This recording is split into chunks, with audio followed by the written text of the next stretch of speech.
Hai, Assalamualaikum warahmatullahi wabarakatuh. Bertemu lagi kita di channel ini. Kepada siapa yang pertama kali melihat saya, nama saya Fasyadi. Teman-teman, hari ini saya mau menonton satu video yang menarik perhatian saya, yaitu video yang dipost oleh Remedial Script. Dan video ini bertajuk Tol Bawah Laut Pertama Indonesia diresmikan. Ada tol bawah laut pertama di Indonesia. Di Malaysia belum ada tol bawah laut. Jadi ini bikin saya pengen tahu apa isi video ini. Dan ada 7 fakta pembangunan tol laut IKN yang siap beroperasi. Jadi saya rasa kita nonton saja videonya ya. Jom!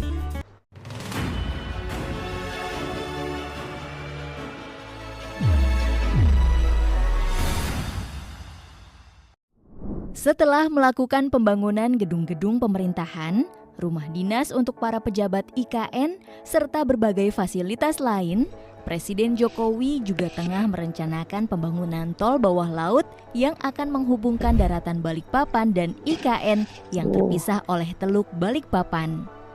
Tol ini kabarnya akan menggunakan teknologi modern dan akan menjadi tol bawah laut pertama di Indonesia. Ini dia punya perancangan. Lantas, kira-kira seperti apa perkembangan proyek terhebat era Presiden Jokowi yang satu ini? Berikut 7 fakta pembangunan proyek tol bawah laut IKN yang bikin bangga rakyat Indonesia. Mari simak videonya. Namun sebelum ke videonya, pasti menjadi mari sejarah kan, dan nyalakan notifikasinya notifikasinya. akan datang. Awal dicanangkan. Proyek tol bawah laut IKN pertama kali terkuak ke publik pada Januari 2022 lalu. Oh, baru Nantinya, juga. proyek kerjasama Indonesia dengan Korea Selatan ini akan menjadi salah satu Dengan jalur Korea. alternatif menuju IKN dari sisi timur, yakni di sepanjang tol akses IKN segmen 4A, Ini jalan Simpang raya apa Tempadung, ini? Outer Cantik Ring begini. Road, IKN 18,2 km, yang akan memangkas waktu tempuh dari 2 jam menjadi 30 menit dari Balikpapan ke IKN. Proyek ini secara jauh jelasnya akan menggunakan teknologi immersed tunnel, yakni berbentuk seperti terowongan yang dibagi menjadi beberapa bagian, sepanjang 1,5 km dan lebar 22 meter. Lalu ditenggelamkan ke bawah air pada kedalaman 40 meter, sekaligus menjadi tol bawah laut terdalam di dunia. Selain itu, di bagian ujungnya akan diberi segel dan sekat sehingga bisa mengambang di dalam air. Tak hanya itu, di proyek yang mengadopsi beberapa negara Eropa dan Korea Selatan ini juga terdapat 2 lintasan seperti terowongan pendek khusus untuk jalur satwa. Menurut Ketua Satgas Pelaksanaan Pembangunan Infrastruktur IKN, Danis Hidayat Sumadilaga, teknologi immersed tunnel digunakan karena sesuai dengan konsep New IKN yang mengusung konsep Forest City. Apalagi di sekitar proyek ini juga terdapat habitat hewan yang dilindungi seperti pesut dan bekantan. Jika membangun jembatan di atas laut, bisa mengganggu morfologi dan ekosistem lingkungan di sekitar Selat Balikpapan. Ya itu pun harus diambil kira juga melindungi Usai alam semula pertama kali jadi. dicanangkan, pemerintah langsung bergerak cepat. Menurut Ketua Satgas Pelaksanaan Pembangunan Infrastruktur IKN, Danis Hidayat Sumadilaga, saat ini proyek tol bawah laut IKN tengah dalam proses Feasibility Study atau FS atau studi kelayakan. Nanti setelah itu akan dilakukan Basic Engineering Design oleh Bina Marga. Indonesia dibantu dengan para tenaga ahli dari Belanda dan Korsel. Jika tahapan-tahapan tersebut selesai, barulah pembangunan fisik proyek ini dilakukan dengan perkiraan dimulai pada tahun 2024. Anggaran. Tahun depan, tidak lama lagi itu. Proyek tol bawah laut ini dikabarkan akan menelan dana yang tak sedikit. Staf ahli Menteri Bidang Teknologi, Industri dan Lingkungan Endra S. Atmawijaya menyebut, untuk 1 km tol saja akan menghabiskan biaya sekitar 4 triliun rupiah. Jadi, secara keseluruhan proyek ini akan menelan anggaran sebesar 6 triliun rupiah.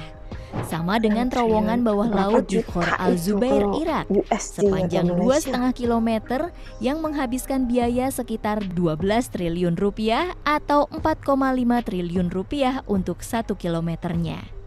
Baru 1 Hanya ada 6 di dunia. Indonesia patut berbangga. Pasalnya di dunia hanya 6 negara yang memiliki tol bawah laut. Di antaranya ada terowongan Al-Shindaga di Uni Emirat Arab, terowongan Øresund yang menghubungkan Denmark dan Swedia, terowongan Rivierke di Norwegia, tol bawah laut Taihu di Cina, Sydney Metro Tunnel di Australia, serta Marina Coastal Expressway di Singapura. Jika Indonesia berhasil membangun tol bawah laut ini, Indonesia bisa dibilang sejajar dengan negara-negara maju tersebut. Betul, semua negara maju yang disebut Lebih tadi murah dari terowongan bukan darat. mudah ini proyeknya. Menariknya, tol bawah laut IKN ini lebih murah bila dibandingkan terowongan darat tol sumber yang dibangun oleh investor Jepang. Sebagaimana yang diketahui, terowongan tol sumber merupakan bagian dari ruas tol Padang Pekanbaru yang lebih tepatnya berada di seksi Payakumbuh, Pangkalan. Terowongan ini akan menembus perut bukit barisan dan menggunakan 2 metode, yakni metode New Austrian Tunneling Methods atau NITM dan metode Tunneling Boring Machine atau TBM. Di sana akan dibangun 3 terowongan yang diperkirakan menelan biaya sekitar 9 triliun rupiah. Mahalnya pembangunan terowongan darat ini dikarenakan panjang lintasan dan medan yang harus dilalui. Kontroversi tol bawah laut. Di balik dukungan warga Kaltim terhadap proyek tol bawah laut IKN, baru-baru ini heboh desain tol bawah laut Jawa Bali yang rencananya dibangun di daerah Poros Situbondo dan Banyuwangi menuju Pantai Pura Segara Rupek, Buleleng, Bali. Tol bawah laut ini akan dibuat dari kaca transparan yang anti pecah. Sementara untuk pondasinya akan mengusung konsep Submerged Floating Tunnel. Di balik isu ini, banyak yang merasa proyek ini akan mendapat banyak penolakan. Apalagi berdasarkan sejarahnya, Pulau Jawa dan Bali dilarang menyatu secara langsung. Bahkan beberapa waktu lalu, rencana pembangunan jembatan penghubung Pulau Jawa dan Bali juga dibatalkan karena tidak disetujui warga dan pemerintah Bali. Usut punya usut, desain tol bawah laut Bali Jawa itu ternyata hoaks semata. Desain terowongan tersebut berasal dari bangunan terowongan di luar negeri. Salah satunya terowongan darat akustik tunnels di Warsawa, Polandia, yang diedit dan ditambah dengan narasi yang menyesatkan. Mulai beroperasi. Belum diketahui secara pasti kapan proyek tol bawah laut IKN akan selesai dan beroperasi secara resmi. Namun kalau dikalkulasikan, kemungkinan besar proyek ini akan rampung paling lama 10-20 tahun ke depan. Lebih-lebih jika Presiden Indonesia selanjutnya bisa melanjutkan visi pembangunan yang sudah ditanam oleh Presiden Jokowi selama 10 tahun ke belakang. Kalau sampai Presiden terpilih Indonesia selanjutnya tidak satu visi dengan Presiden Jokowi, kemungkinan besar proyek ini akan terlantar dan hilang dari peredaran. Proyek tol bawah laut ini harusnya jadi momentum kebangkitan bangsa. Jika tanpa jasa Presiden Jokowi, mungkin proyek ini tak akan pernah ada. Semoga saja pemimpin Indonesia di masa depan bisa meneruskan proyek-proyek warisan Jokowi dengan sebaik mungkin ya. Kira-kira bagaimana menurut kalian guys? Jangan lupa tulis di kolom komentar and see you next video. Bye-bye. Wah, itu dia, rupanya masih dalam penyelidikan tol bawah laut pertama Indonesia. Dan jika tol itu betul-betul siap sudah dan terwujud sudah, jalanan yang panjang itu boleh dipendekkan, ia akan memberangsangkan lagi atau memajukan lagi pergerakan ekonomi kan. Ya, sebab infrastruktur jalan raya sangat penting dalam pertumbuhan ekonomi.